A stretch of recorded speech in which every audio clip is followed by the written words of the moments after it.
स्वस्थ स्वावलंबी राष्ट्र निर्माण का दायित्व हमारा है। वास्तव में समग्र संसार के समस्त जीव पंचभूतात्मक ही हैं। इन पृथ्वी, जल, तेज, वायु एवं आकाश पांच महाभूतों की अभिव्यक्ति सूर्य, ब्रह्मा, विष्णु, शिव, शक्ति एवं गणेश इन पंचदेवों से हुई है।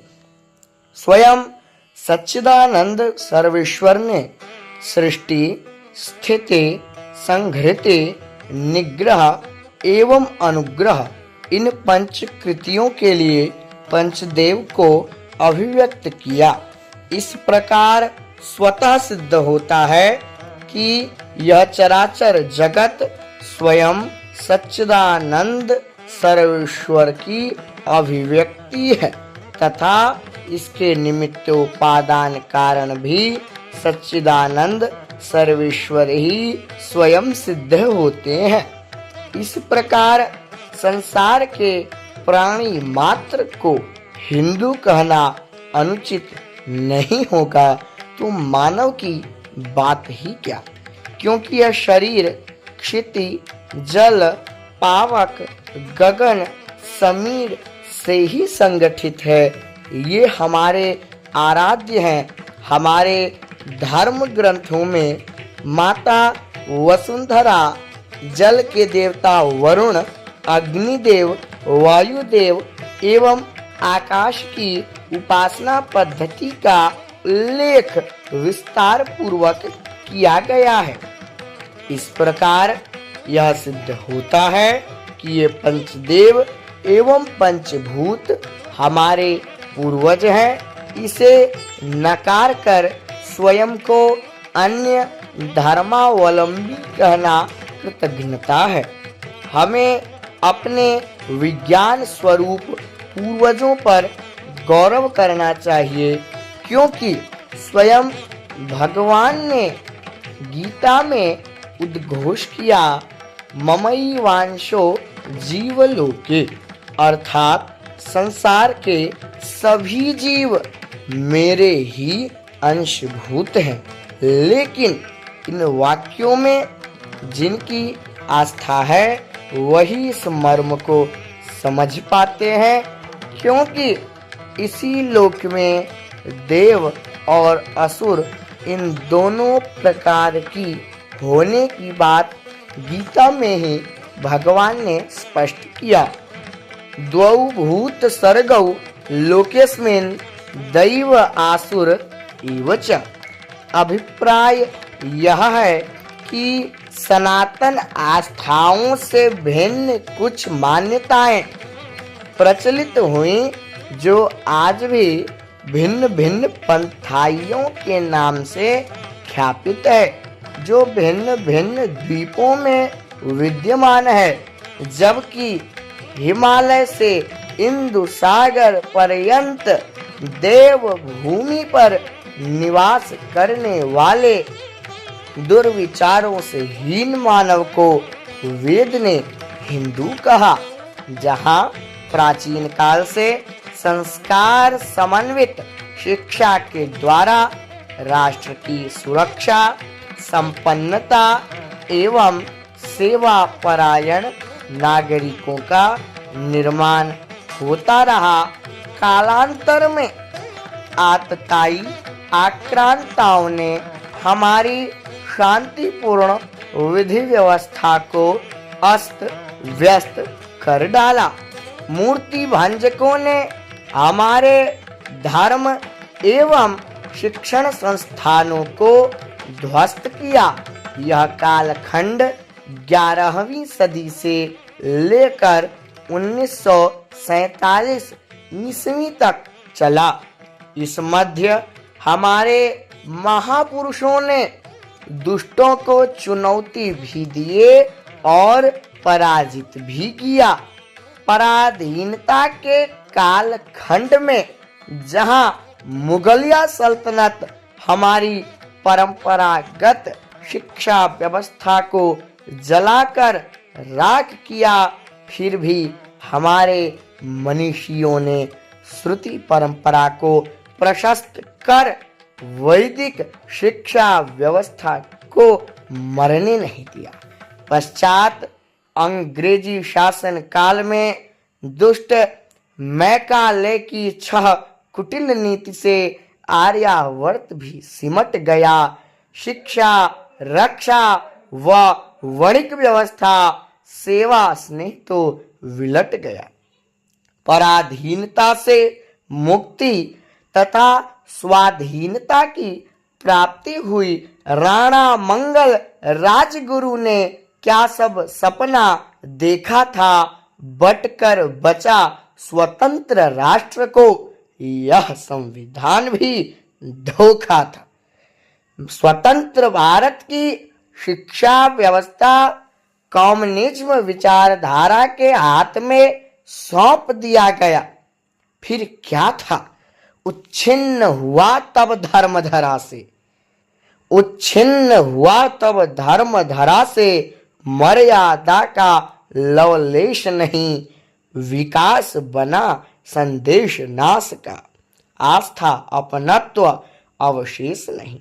क्रमशः वैदिक शिक्षा व्यवस्था का ह्रास होता चला गया। किसी भी राष्ट्र को शिक्षक, सैनिक, वणिक एवं श्रमिक चाहिए होता है।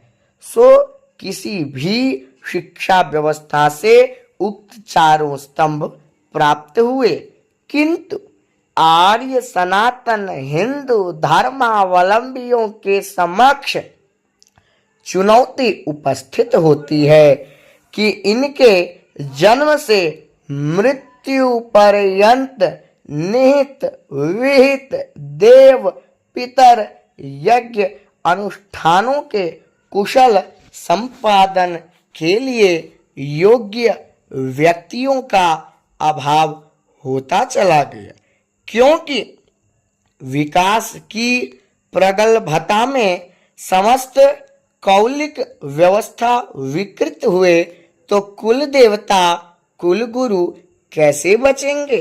और इस प्रकार संस्कारों की संपन्नता में क्षीणता स्वाभाविक हो गई। आज हम ध्यान पूर्वक देखेंगे तो स्पष्ट दिखता है कि सनातन से अतिरिक्त सभी धर्मावलंबी अपने धर्म के लिए जीना मरना दोनों स्वीकार करते हैं। बहुत ऊंची बात है। स्वधर्मे निधनम श्रेयः। भगवान श्री कृष्ण के इस वचन का अनुशीलन विधर्मी भरपूर करते हैं, किंतु हम हिंदू संस्कृत संरक्षण के प्रति अपना कोई कर्तव्य उचित नहीं समझते। जब इन्हें देव पितर तथा संस्कार संपादन के लिए वैदिक शिक्षा की आवश्यकता होती है, तो वेश स्वरूप धारी ब्राह्मण को आदर पूर्वक लाकर अपने प्रक्रिया को पूर्णता प्रदान कर लेते हैं। आस्था का होना अच्छी बात है। विचार की दृष्टि से भवन निर्माण के लिए योग्य कारीगर, चिकित्सा के लिए योग्य चिकित्सक आदि आदि कार्यों के लिए श्रेष्ठ संस्थानों से प्रशिक्षित व्यक्ति का हम चयन करते हैं, किंतु जब हम धार्मिक आध्यात्मिक कार्य के लिए प्रस्तुत होते हैं तो यह सब कुछ विचार छोड़ देते हैं। फलतः हमारा प्रकल्प औपचारिकता तक सीमित रह जाता है।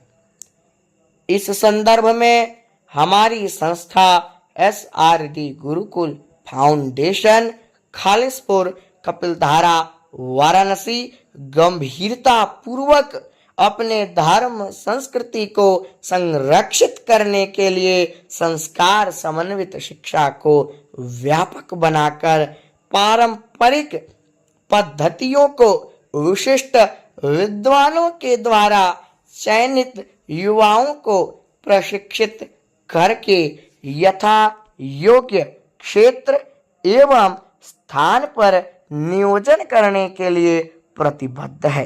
क्योंकि सनातन धर्म के मुख्यतः दो पक्ष हैं, प्रथम विधि, दूसरा निषेध। अर्थात किसी भी कार्य को कब, कैसे, कौन, कहाँ, क्या करें अथवा ना करें। जैसे श्री गणेश को दुर्वार्पण समृद्धि कारक है, यह विधिमुख है, तो गणेश को तुलसी अर्पण दारिद्रात्मक है, इसलिए यह निषेध मुख है। इसी प्रकार विभिन्न कर्मों में विधि निषेध का ज्ञान अपेक्षित है। आप सुधी सनातन धर्मावलंबियों से सानुरोध प्रार्थना है कि अपने विलक्षण संस्कृति को संरक्षित करने के लिए संस्कृत भाषा को सुरक्षित करें, क्योंकि आपकी संस्कृति संसार की एकमात्र सर्वोत्कृष्टतम जीवन शैली प्रदान करने वाली संस्कृति है। प्राचीन काल में गुरुकुलीय वैदिक शिक्षा व्यवस्था राजा महाराजाओं एवं भिक्षाटन से संपोषित होता था। स्वाधीनता के पश्चात यह व्यवस्था उच्छिन्न हो गई। हमारे धर्मनिरपेक्ष राष्ट्र में वैदिक शिक्षा पद्धति के प्रति कोई स्थायी निष्ठा नहीं दिखाई दिया। फलतः यह विधा अरुचि का विषय बन गया। हम साधन सुविधा संपन्न संस्कृत शिक्षा में रुचि नहीं रखते। ऐसी स्थिति में हम अपनी सभ्यता संस्कृति को कैसे अक्षुण्ण रख पाएंगे। यही सभ्यता संस्कृति हम हिंदुओं को एक सूत्र में बांधता है, परस्पर आस्था, अपनत्व और आह्लाद को अभिव्यक्त करता है, जिससे हमारे राष्ट्रीय एकता और अखंडता को बल मिलता है। संस्कृत केवल भाषा नहीं अपितु हिंदुत्व को अनुप्राणित करने का स्रोत है। भारत की भूमि हमारी माता है। हम विधर्मी लुटेरों से अपनी माता का सम्मान की आशा नहीं कर सकते। संस्कृत हमें वंदे मातरम का उपदेश सिखाती है, तो वसुधैव कुटुंबकम का उद्घोष भी बताती है। हमारा मूल मंत्र सर्वेषां मंगलम भूयात ही है। अतः वेदोखिलो धर्म मूलम। हम सब धर्मो रक्षति रक्षिता को जानते सुनते आ रहे हैं, किंतु इससे पूर्व धर्म एव हतो हन्ति को प्रायः न जानते हैं न जानना चाहते हैं। मान्यवर, संप्रति हम हिंदुओं का सामर्थ्य तक्षशिला और नालंदा निर्माण के लिए सक्षम है। SRD गुरुकुल काशी इन्हीं परिभावनाओं को साकार रूप देना चाहता है। आज हम प्रवासिता के कालखंड में कुल देवता कुल रीति से अनभिज्ञ हैं, क्योंकि हमारा कुल गुरु भी मैकालय के चपेट में आ गया। गुरुकुल योग्य आचार्यों को विभिन्न क्षेत्रों में प्रतिष्ठित कर पारंपरिक पद्धतीय प्रकल्प को प्रमुदित करना चाहता है।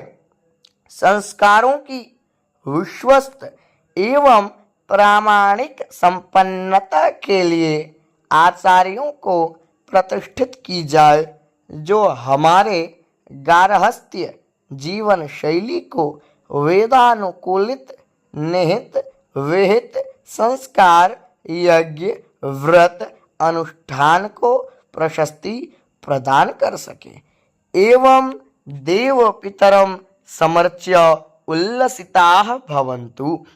आपके ही योगदान से यतो धर्मः ततो जयः की पुष्टि होती है। डॉक्टर मनोज कुमार ठाकुर, निदेशक SRD गुरुकुल फाउंडेशन, ATG 12 एवं CSR पंजीकृत संस्था खालिसपुर कपिलधारा वाराणसी। पठतु संस्कृतम भवतु संस्कृतम।